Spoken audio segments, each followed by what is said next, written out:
Hello, Leos. Welcome to your weekly reading. This is for all Leos, sun, moon, and rising. Also cross-watching.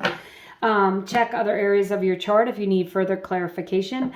It is for the week of March 6th through the 12th, but whenever you're watching this is probably the right time. You have truth, Leo, as an overarching energy here, getting to the truth, learning truths, speaking your truth. Let's see. Get a little further into it. Then we're going to do the tarot. Clear your mind. Okay, Leos. Interesting that there might be some information coming in that's, you're having to process, and you might need to release and let go of a few things. I did do a money and career reading for March, and I'm going to attach that to the end of this video if you're interested in watching that. Meanwhile, let's get into the tarot. The beautiful World card, Leo. See that lion there? You guys are on this World card, and this means that things are moving and turning in your favor. You might be releasing and letting go of some things because it's time to move on. The Moon card, also a card of moving on. See this path between these pillars?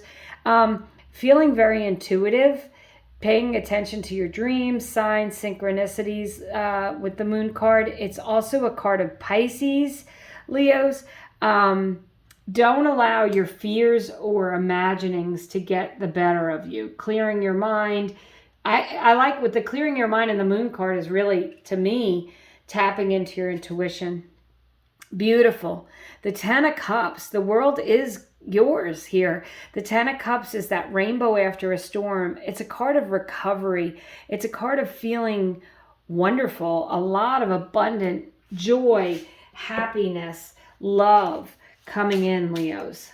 So, when I see the major arcana cards here, those are like new chapters, and the minor arcana are like the pages. So in those chapters. So this says that, you're coming up on a new chapter. You may have to let some things go, but you're coming up on a new chapter, and maybe you're living your authentic life here. You have the Page of Cups clarifying the World card, and that is moving into things that do feel good to your heart. Okay, the Moon, clarifying the Moon. So I love to use different decks because you could get repeating messages, right? So this really does say, Leos, you guys are highly intuitive. I think everybody is highly intuitive, to be honest. But Leos can be very intuitive, and you need to tap into that intuition. Pay attention to your dreams, signs, and synchronicities. Do not allow any fears to overtake you. And again, card of Pisces. So Pisces might be involved somehow. Beautiful. With the Ten of Cups, you have the Ten of Pentacles. So I will say these two cards in this deck are like getting it all, having it all.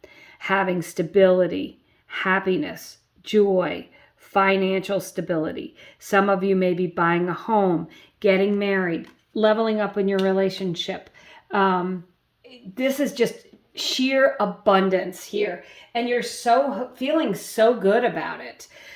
Clear your mind. Yeah. Release the past. Let go of anything that's not serving you. Don't think, no self-sabotaging thoughts, relationships, or anything like that. Make sure that you are moving forward, feeling all this joyful feelings, trusting your intuition, moving into something that's abundant and exciting. I love this reading, Leos. This is like a great reading. Really is. So you've got card number 1, card number 2, and card number 3. If you have a question, you could pause the video, think about it, see which card jumps out at you. I'll answer your question, but I will also clarify further with these cards. So if you don't have a question, that's fine. So card number 1, Leos, the Tower. So the Tower is, I'm going to say it's a no card. If you want a yes or a no, but the truth is, this is a card of endings that have to end to propel you forward. This is another major arcana card. I think that this week is going to be, the things that go on this week are going to propel you even further. But the Tower can't stand. Generally, when something ends with the Tower card, in my opinion, you want it to end and you need it to end so you can move forward. And you do have that World card there, moving forward. The Three of Swords. Now that with the Moon card, remember I said don't let your fears or bother you, anxiety. The Three of Swords is a card of healing. It is definitely a card of letting go. That Clear Your Mind card says let go of anything that's holding you back. Release it. And that big ending with the Truth card could be a big discussion for someone here that's watching, that you're ending a relationship. You have to have this discussion so you can move forward and move on. If you do end a relationship, always do it with love, right? Don't do it with malice or anger. The Two of Pentacles, gaining a lot of stability and balance, and it's got this infinity symbol. So you have infinite possibilities coming in for you, Leos. Clear your mind, let go of the past, don't hold on to things. And you don't have to have a conversation with someone to release them, to forgive them, to let them go. But if you find out a truth this week that kind of hurts your feelings, that changes your mind about the way to do things, it's just going to confirm that you need to go in another path, and that path is going to be abundant, joyful, and happy. So great reading, Leo. It's very interesting. I'd love to hear your comments and tell me what you think. Good luck to all of you this week and into this next month. I love the abundance here with the 2 tens. I love the intuition, and I love following your heart so that you can have a new world. Leos, thank you so much for subscribing, watching, commenting. I appreciate you, and I hope you have a great week.